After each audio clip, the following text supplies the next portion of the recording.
Chapter 9: Poo Patrol, Goldfishes and Ninja Tortoises. Monday mornings involve a lot of running, arm waving, shrieking and crying. It's one of the days Mum works at the vet's and the only day Dad doesn't work from home. So getting me to school, Lolly to nursery and them to work can be a bit of a challenge, for them anyway. I usually just kick about in my room, avoiding all of the above until it's breakfast.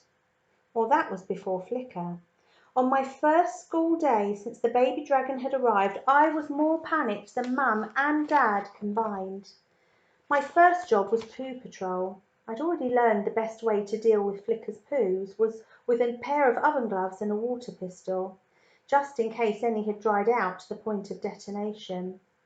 Then I used one of Lolly's little plastic spades from last year's holiday at the beach to shovel them up and drop them down the toilet.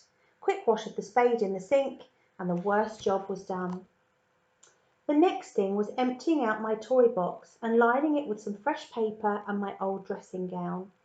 I was planning on leaving Flicker my cheese plant and a bowl of water. On that first night I'd been so caught up in the whole "I have a dragon" hysteria, I'd forgotten that he would need a drink. It was only when I'd gone to the loo and turned around to see him about to nosedive into the toilet that I figured that one out. Luckily I caught him just in time. The last thing I wanted was him thinking that was the water bowl.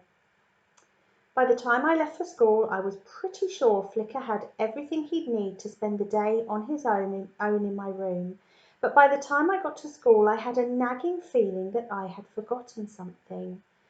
As I was racking my brains, Ted, Cat and Kai raced over. "Hey, Thomas! Did you know humans share 50% of their DNA with bananas?" Ted said.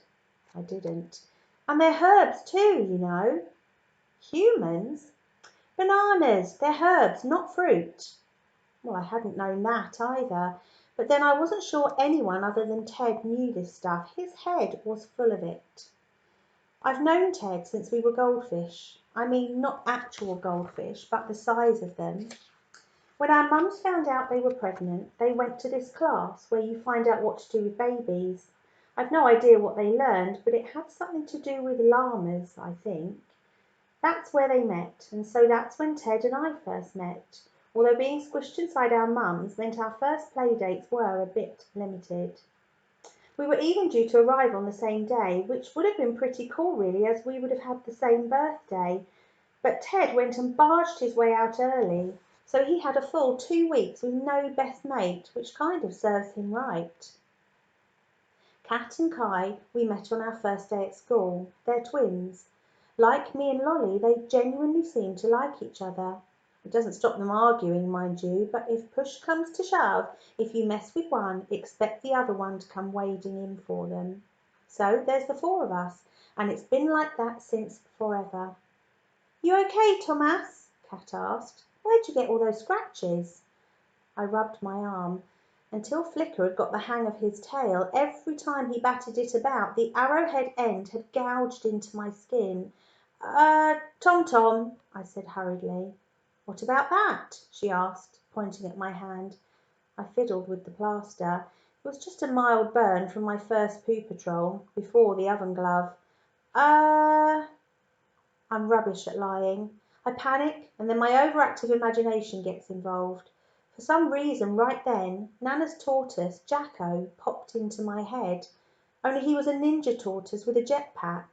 I was just about to blurt out that I'd been attacked by a torpedo tortoise when luckily I was saved by Mr. Peters ringing the bell.